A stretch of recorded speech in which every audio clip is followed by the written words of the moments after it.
Olá, nesse vídeo nós vamos falar sobre como funcionam os processos. E por que eu coloco essa pergunta? Porque se eu entendo como funcionam os processos, a gente pode melhorar, criar e inovar a partir disso.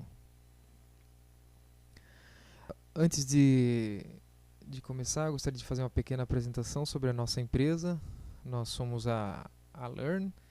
Alguns dos nossos principais clientes são esses que aí estão na tela, são alguns clientes que confiam no nosso trabalho e com os quais a gente já vem trabalhando há mais de 7 anos. Para começar a falar sobre como funcionam os processos, a gente precisa ter em mente primeiro um conceito. Esse conceito é sobre entendimento de relação causa e efeito mais correlação e ruídos. Ou seja, todo e qualquer processo vai ter uma variável resposta, que é uma saída do processo, e essa variável ela é função de várias variáveis x que a gente chama ali, né? Só que para o completo entendimento desse processo, a gente vai ter essas variáveis x, algumas a gente conhece, algumas a gente não conhece. E as que a gente não conhece a gente chama de ruído. Então vou dar um exemplo aqui na produção de correntes, onde a variável resposta do pessoal aqui é resistência à tração. É uma das variáveis resposta. Vamos dar uma olhada aqui no processo. Essa aqui é uma das ferramentas que a gente usa bastante, que é o mapeamento de processo. Esse mapeamento de processo ele consiste em um estabelecimento de relação causa e efeito, né, onde os efeitos são as saídas e as causas são como se fossem as entradas, e o nosso enfoque é na prática. Como a gente não pode observar esse processo na prática, eu trouxe alguns vídeos sobre como funciona esse processo aí de fabricação de correntes, né? Vamos dar uma olhada aqui na primeira parte sobre a construção de correntes, e aí eu já vou mostrar um pouco sobre como funciona a mecânica de construção deste mapeamento de processo.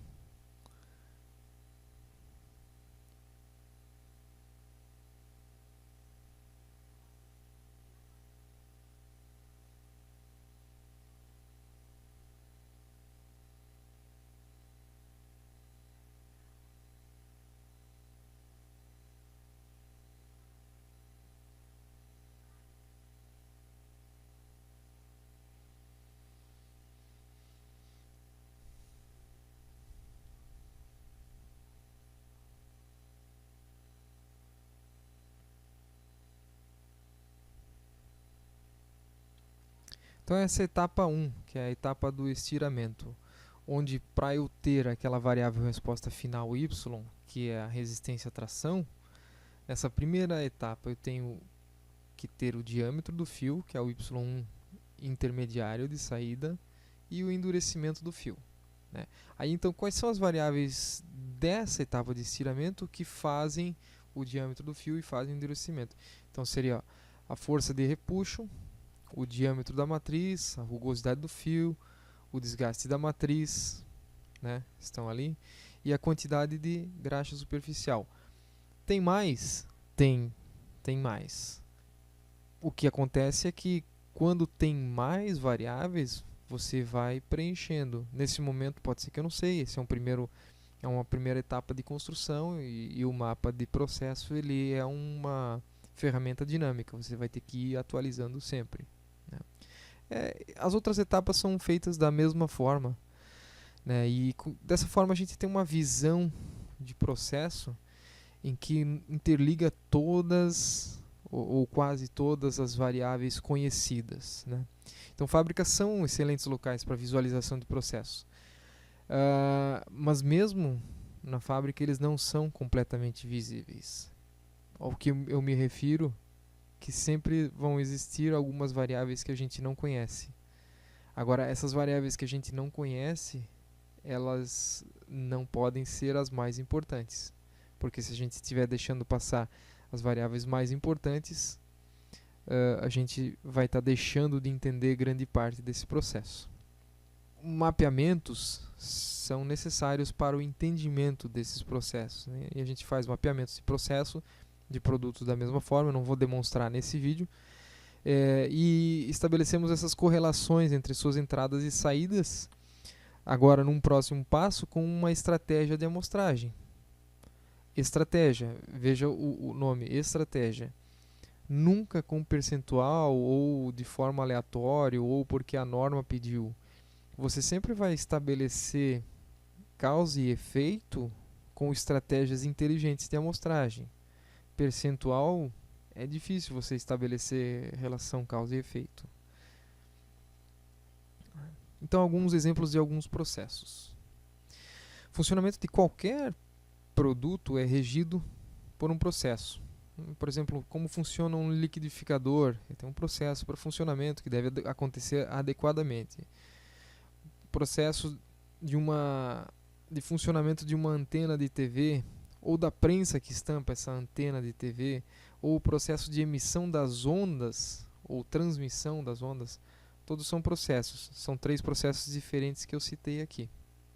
O tempo de vida de um produto também pode ser determinado através de testes que seguem um processo. Então, o teste que determina a vida do produto é um processo. Esse modelamento é chamado de confiabilidade de produtos e é um dos produtos que a Learn também oferece, que é o desenvolvimento de confiabilidade de produtos. Ou seja, se você quer saber quanto o seu produto vai durar ou quanto algumas peças ou subconjuntos desse produto irá durar, a gente desenvolve testes que ajudam você a determinar o tempo de vida do seu produto. Outro processo importante é que você entenda o processo de escolha do seu produto em detrimento do produto do concorrente, ou seja, quais são as variáveis X que levam o seu cliente a escolher o seu produto ou escolher o do concorrente. Também é um produto nosso chamado, um serviço nosso chamado Conjoint Analysis, que é a análise conjunta de fatores. Tratamentos de saúde são processos, onde a variável resposta muitas vezes é o restabelecimento de um determinado nível no seu tipo sanguíneo. Eu quero baixar colesterol, eu quero baixar triglicerídeos, então essas são as respostas. O que você vai fazer são as entradas. Análise de fatores que levam à satisfação do colaborador ou do cliente, onde a satisfação do colaborador ou cliente é visto como saída, e aí você tem fatores de entrada e tem como descobrir quais são esses fatores que aumentam essa satisfação. Previsão de vendas também é um processo. Eu quero determinar a acuracidade, eu quero vender aquilo que eu previ, eu quero que aconteça. Eu provisionei a venda de 100 mil unidades de um determinado produto, eu gostaria que acontecesse essa venda desses 100 mil produtos. Não posso vender 150 mil e também não posso vender 20 mil produtos. Eu tenho que ter uma previsão correta. Este também é um dos serviços que a Learn provisiona para os seus clientes também. Design de produto versus a percepção do cliente, ou seja, será que as modificações de produto que eu estou fazendo são valorizadas pelo meu cliente ou não? Este é um processo que também pode ser entendido. Todos esses que eu citei, lógico, todos os processos eles têm essa relação de variável resposta com variáveis de entrada e mais alguns ruídos que são desconhecidos. Vamos dar uma olhada aqui num exemplo de domínio de processo.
Qual que era a variável resposta do Ayrton Senna? Está muito claro, a variável resposta dele é, entre outras, a principal é o tempo em que ele vira uma volta. Ele quer baixar o tempo a cada vez. E ele tem muitas e muitas e muitas variáveis para fazer isso num menor tempo ou num maior tempo. Tá aí o cara que dominou o processo da máquina. Então são alguns exemplos de processos. Os processos eles estão acontecendo a todo momento. Porém, não conseguimos visualizar todas as variáveis em nossa frente. É quase como se a gente precisasse de algumas ferramentas para traduzir o que esses processos falam. E essa figura acho que traduz bem essa questão de tradução dos processos. Os processos falam através de dados. E o que a gente quer trazer são algumas ferramentas que nos ajudam a justamente traduzir o que esses processos falam. Então vamos fazer algumas perguntas aqui. Nós conseguimos enxergar e entender os processos através dos dados. E essa é a linguagem dos processos, os dados. Né? Muitas vezes a gente não tem noção do processo como um todo. Né? Algumas perguntas que ajudam a reforçar. Por que estamos com 11% das nossas entregas atrasadas?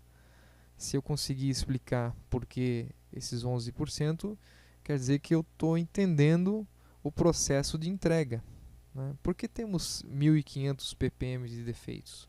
A gente só tem 1.500 ppm de defeitos porque a gente não entende perfeitamente o processo que está gerando esses defeitos. Ou por que o último produto lançado, que incluía o brinde X, foi um sucesso? Essa é uma pergunta interessante porque normalmente a gente se pergunta sobre por que foi um fracasso. Né? Se foi um sucesso, ninguém pergunta muito o que foi ou qual foi o fator que fez esse produto ser um sucesso. Será que foi o brinde X? Por que estamos com 35% de acuracidade na previsão de vendas? Ou seja, a gente só acerta 35% das previsões.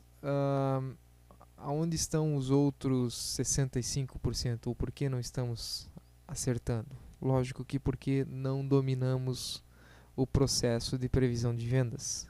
Por que a última campanha de marketing teve 70% de acerto e 30% de desperdícios? Sim, a gente mede desperdícios em campanhas de marketing também. Ou por que nosso produto não atinge o desempenho que teve nos testes? Por que eu não consigo reduzir custos? São perguntas que serão respondidas através do entendimento dos processos. Então quer dizer que a questão resume-se apenas a entendimento e modelamento de processos. O modelamento quer dizer eu reconstruir o processo como ele é. Sim, a questão toda é entendimento e modelamento de processos. É isso aí. Se eu conseguir estabelecer essas relações de causa e efeito, eu tenho entendimento sim dos processos, eu consigo modelar e consigo prever como esses processos vão funcionar. Então vamos ver aqui um esquema macro de como a gente trabalha esse entendimento de processos. A gente tem sempre a entrada de dados, o modelamento e processamento desses dados e as saídas e conclusões. Né? O grande segredo está na entrada dos dados. Né? Após o modelamento e após a saída, as conclusões e aí a execução do projeto em si. Né? Vamos dar uma olhada aqui na entrada dos dados. O elemento crucial que a gente usa aqui para a entrada dos dados é o raciocínio crítico. Essa é a fundamentação da nossa metodologia. Vamos fazer um pequeno teste aqui. Esse aqui é um gráfico que foi retirado da mídia e é normal ver um gráfico desse tipo aqui. Esse aqui tratava daquela grande polêmica dos tomates. Aí dá uma olhada nesse gráfico aqui. O pessoal coloca uma base comparativa completamente diferente sobre varejo e sobre produtor. No produtor o cara coloca caixa de 20 quilos e no varejo o cara colocou base por quilo, dando a ilusão de que o produtor está levando muito mais dinheiro, né? Não sei se foi exatamente isso que ele quis dizer, mas é o que está aparecendo ali, né? Dá uma olhada na carinha dos tomates, né? Ah, são os vilões de novo. Muito se falou que o grande responsável pela inflação no período era o tomate. Coitado dos tomates, né? Dá uma olhada nesse espaçamento de escala que eles estão utilizando aqui. Completamente desproporcional. Tem 2 pontos no mesmo mês. Aqui, nessa parte aqui. A gente tem 2 pontos do mesmo mês. E o ponto anterior era de quase 1 ano atrás. E o primeiro ponto desse gráfico aqui é de 1 ano atrás do segundo. Então, completamente descabida a escala e fica complicado comparar um dado com o outro. Vou dar uma outra olhada aqui na leitura de números. Então, é possível ler números. Esses dados aqui são referentes a um diâmetro de uma peça injetada, onde a gente coletou 36 peças de acordo com uma estratégia. Eu não estou mostrando a estratégia aqui ainda. O fato é que a gente tem nas linhas azuis ali a especificação das linhas, a especificação da peça, né? E lógico, tem algumas fora e tem algumas dentro da especificação, nas 36 peças. E é apenas isso que a gente consegue concluir se a gente não tiver a estratégia por trás disso. A estratégia, lembrando, a estratégia ligada ao mapeamento de processo. Isso a gente vê bem no detalhe como é que a gente liga uma coisa com a outra. Aqui eu vou revelar qual foi a estratégia e aí fica claro qual que era o nosso grande problema. A gente vê que as peças da máquina 1 estavam obviamente fora da especificação, né? Não adianta você falar, o problema é o setup. Se eu tivesse só essa informação aqui e alguém me falasse o problema é o setup, eu perguntaria por quê? Porque historicamente o setup sempre foi um grande problema para nós, e o cara puxa alguns gráficos mais antigos e mostra que o setup era um problema e tal. Se eu não tivesse estratégia de amostragem, eu poderia dizer, até pode ser, mas nós precisamos coletar mais informações. Porém, no momento em que eu tenho estratégia de amostragem e alguém levanta essa hipótese sobre o setup, eu digo para ele, vamos dar uma olhada de novo nos dados aqui, você entendeu o que está acontecendo aqui? Tá óbvio que a máquina 1, né, vejam aqui, máquina, tá óbvio que máquina 1 tem todas as suas peças, independente do setup, fora dos limites especificados. Então o grande problema está na máquina 1 e não no setup.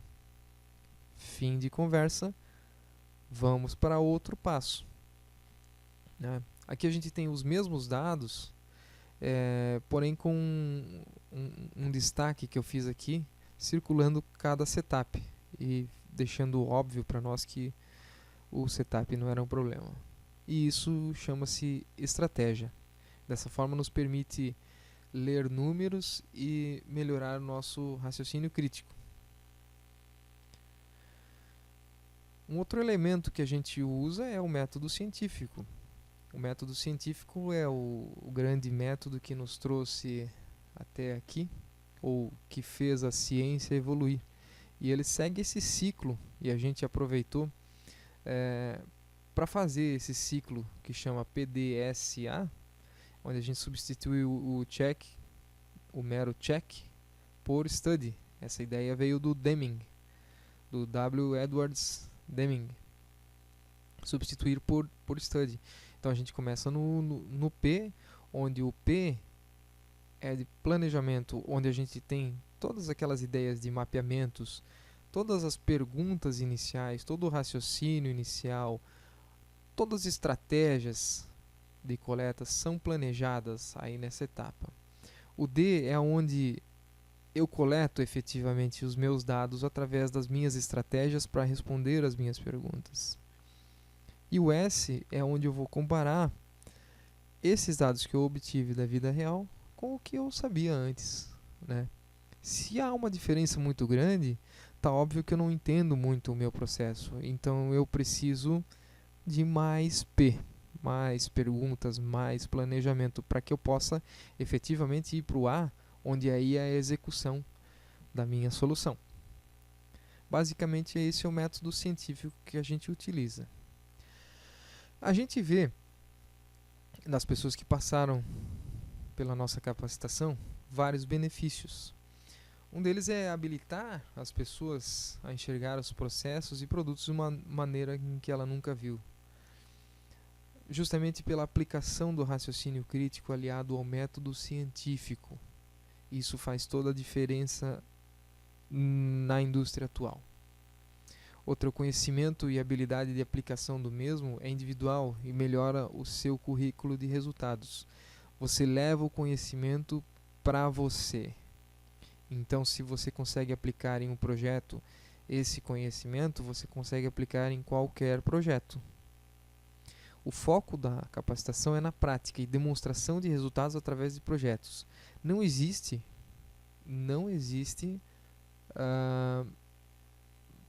pessoas na capacitação sem projetos, porque isso tira o cunho prático da capacitação, né? E também um outro benefício é o aumento significativo da empregabilidade e promoção, que a gente tem visto isso acontecer bastante.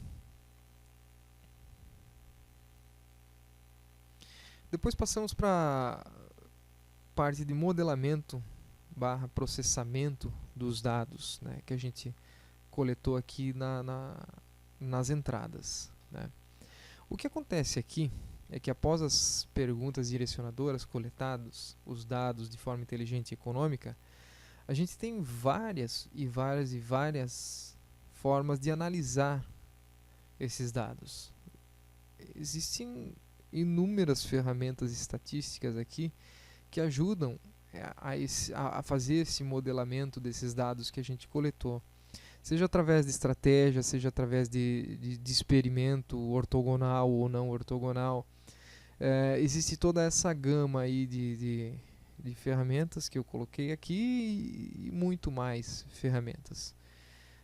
Mas esse não é o nosso enfoque. A gente utiliza, sim, sabe como é que funciona, porém esse não é o nosso foco. Vou fazer uma analogia aqui. Para a gente saber dirigir o carro, a gente não precisa saber como é que funciona o mecanismo todo da embreagem. Apenas sabendo quando e como utilizar, basta para eu dirigir o carro. A nossa ideia aqui, nós vamos dirigir o carro. Eu não vou explicar como é que funciona todo o mecanismo da embreagem. Eu vou ensinar como é que a gente usa, quando a gente usa, por que a gente usa. O que eu quero dizer é que nós não vamos entrar em todos os detalhes, como é que eu calculo o R-square adjusted para análise of variance. Não vamos entrar. Como é que a gente calcula o coeficiente de Pearson na análise de correlação? Como é que eu faço integral sobre a curva ROC para um modelamento de rede neural? Não é esse detalhe. A gente vai fazer o uso disso e saber por que está usando. Não exatamente todos os cálculos. Lembre-se sempre da ideia do mecanismo da embreagem. Tá ok? Depois de modelado, a gente tem as saídas e conclusões. Então, ou seja, aí eu já sei qual é a solução. Então, tem que partir para execução, implantação do projeto, né? E aí as ferramentas que têm que serem utilizadas é cronograma, orçamento, pessoas, infraestrutura, para a gente poder efetivamente implantar essas soluções que foram descobertas pela coleta inteligente de dados e análise.